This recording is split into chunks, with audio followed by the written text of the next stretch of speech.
Lawrence Reed, you're here in Prague for the Yes. first time? No, for me this is the, I think, fifth time. The fifth time? Yes. So you enjoying your time here in the capital of the Czech Republic? I always do. It's a very special place for me, and I love the city and love the people, and it's great to be back. You're quite a star in the libertarian movement. On Wikipedia, one can find your influences stated as Hayek, Mises, Yes. Henry Hazlitt, and also Frederick Bastiat. Yes. I'm quite amused, or let's say positively stirred by your tie. Those are the colors of anarcho-capitalism, right? It's black and yellow. So do you also count? Maybe figures like Murray Rothbard as part of your influences? Oh, absolutely. I knew Murray, and I have great respect for Murray. Also, people like Lysander Spooner, Benjamin Tucker, Auburn Herbert. My influences really span the range of libertarian thinkers, from anarcho-capitalists to minimal government people. FEE has been a great institution. It is one of the oldest free market think tanks in the world, I guess. There is no Murray Rothbard Institute in the U.S. What would you say regarding the founding a Murray Rothbard Institute, let's say in the U.S. or Germany?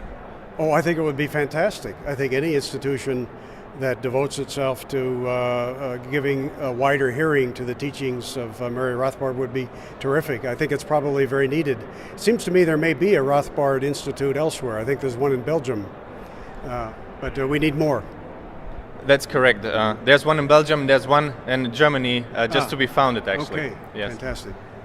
So you have been teaching economics. You also have a historical background, schooling in history. And while you were teaching economics, I think it was at the University of Massachusetts, right? No, Northwood University in Michigan. Yes. In Michigan, yeah. That's Michigan. Mm-hmm. You also had freedom seminars. Yes.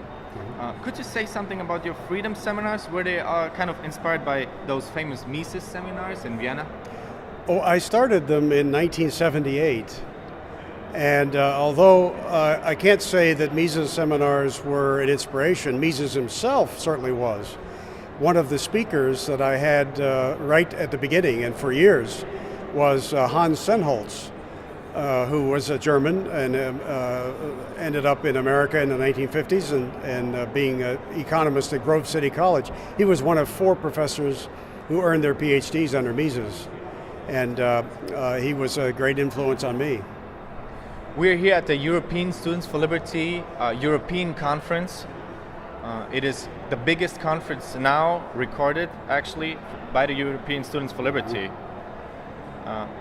Being here in Prague, you delivered a great speech. It was very well. Thank you. It was welcomed, and I think the echo was amazing. You gave us some insights how you came to the liberty movement, and I think Prague and the eastern parts of Europe are also had their share. Yes. So could you just say a little bit to the audience what brought you to liberty in a Yes. nutshell? Initially, it was watching the movie The Sound of Music way back in 1966.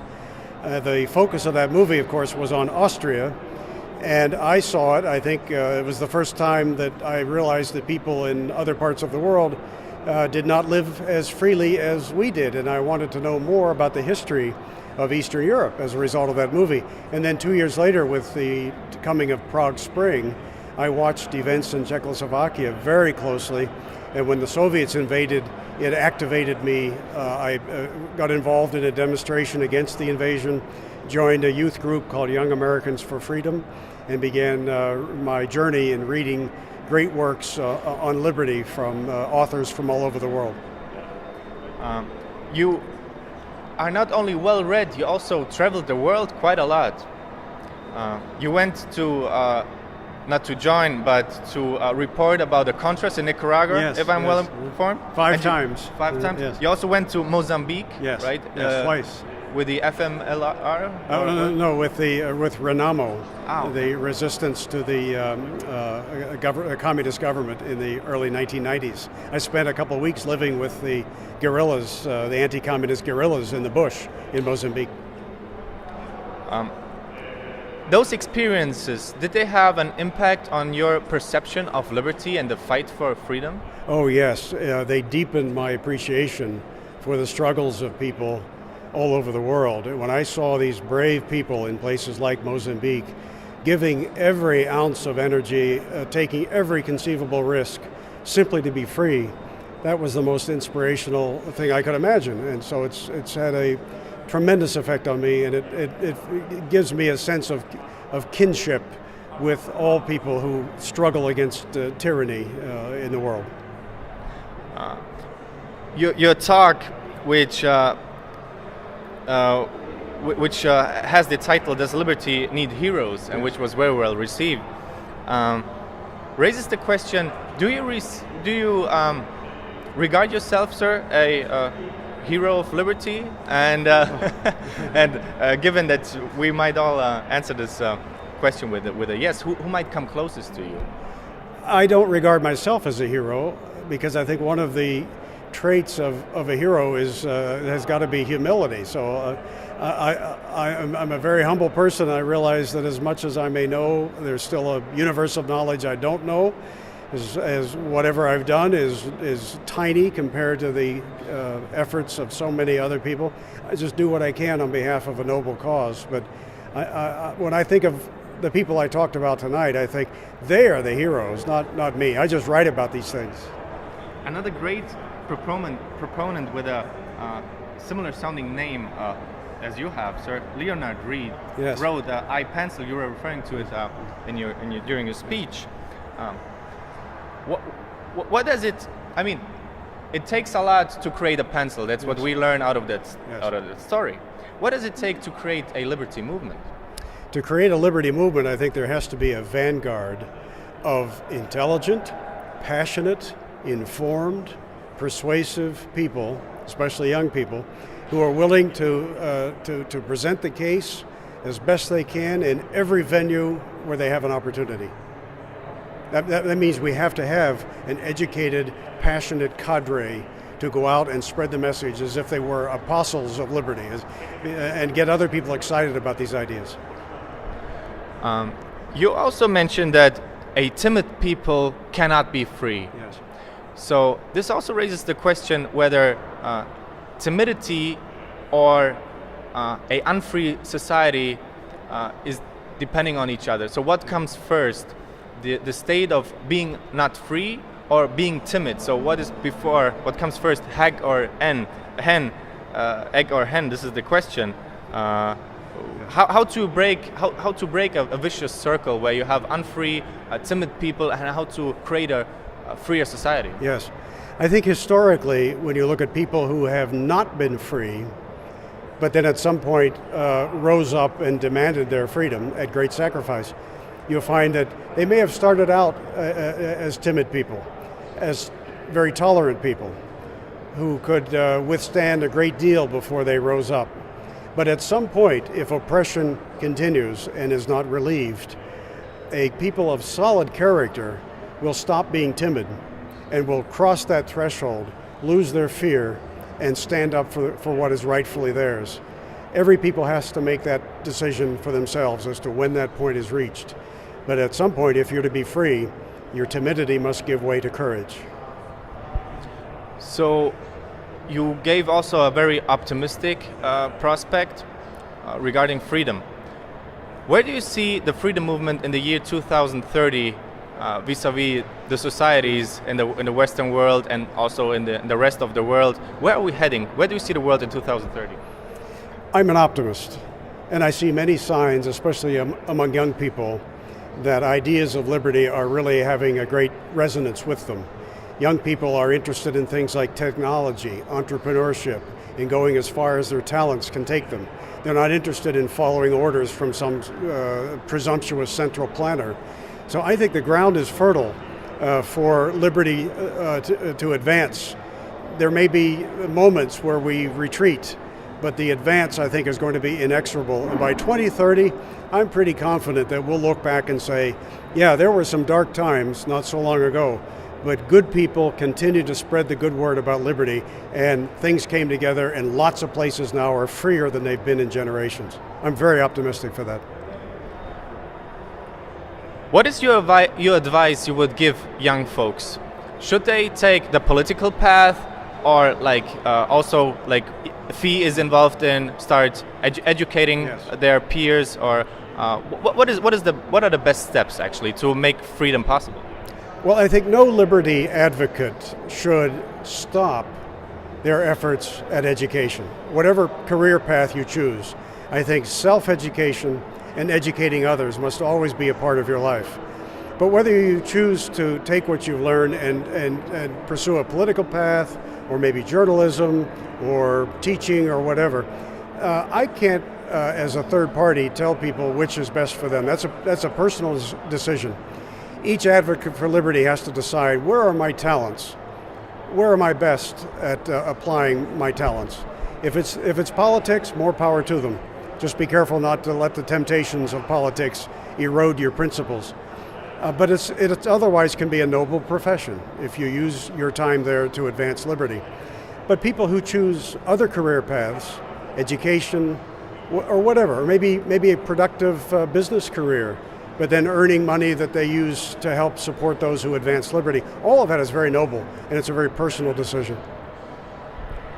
If we read history books, we can learn that the United States, where you come from, have done a tremendous job when it came to freeing Europe from Nazism, right? So also freeing Nazi Germany from fascism in 1945. After 70 plus years, does Germany has done a great job? Would you say that they're on a good path, or might there be things that could be changed towards a freer society? Well, I'm a big fan of a former finance minister and chancellor, Ludwig Erhard. And I think in all the post-war years, he was probably the best German leader, because he believed in freedom and free markets and helped to put Germany on that path in the 1950s. I know that there's been some retrenchment. Maybe Germany has lost some of its freedoms that it had won back in the 50s.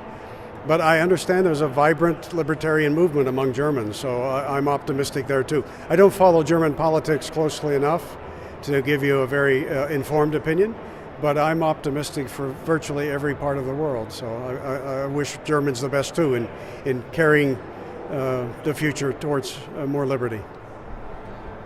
One of the most pressing issues actually right now at the moment is the refugee crisis, yes. And also in libertarian circles, the question about open borders, Yes. whether to keep them open or to shut them down. Yes.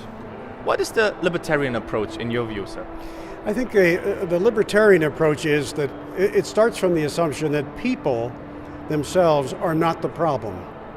That people in a free society, by definition, must be productive, peaceful, cooperative, they deal with others in peace, and they add to the wealth of society. It's welfare states that complicate the situation. It's special rights for special people. It's special favors and dispensations and government favors and so forth that mess up the whole situation. I think if Germany and the United States, every country, were to have much freer economies, we would then and should be welcoming to all people. When they come because you have a free and vibrant economy, they can only add cultural differences that make you a richer society and to make your economy wealthier. One last question, sir. You as a historian and economist, if you gave us our insights regarding the question, what can we do as a liberty movement, what can we learn from history Yes. to make a prosperous and free society possible, what are the lections we can learn? I think the most important lesson to learn was part of my message tonight, and that is that liberty and character are two sides of the same coin. If you want to be an effective advocate for liberty, if you want to reform the world, you've got to reform yourself first. You've got to become the kind of person that other people will say, wow, he or she practices what he preaches. He lives what he says. He's an example that I can follow. And a lot of people, they get involved in, trying to change everybody else, and they let their own character slip. And ultimately, they're not going to be very effective.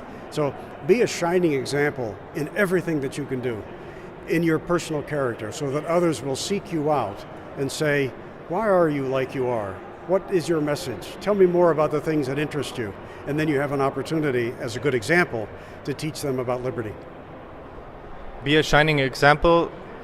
Mr. Reed, you surely are. Thank you very much for your speech. Your first name again was? Dominik. Dominik. Thanks again, Thank Dominik. I you. really appreciate it. I hope it went well.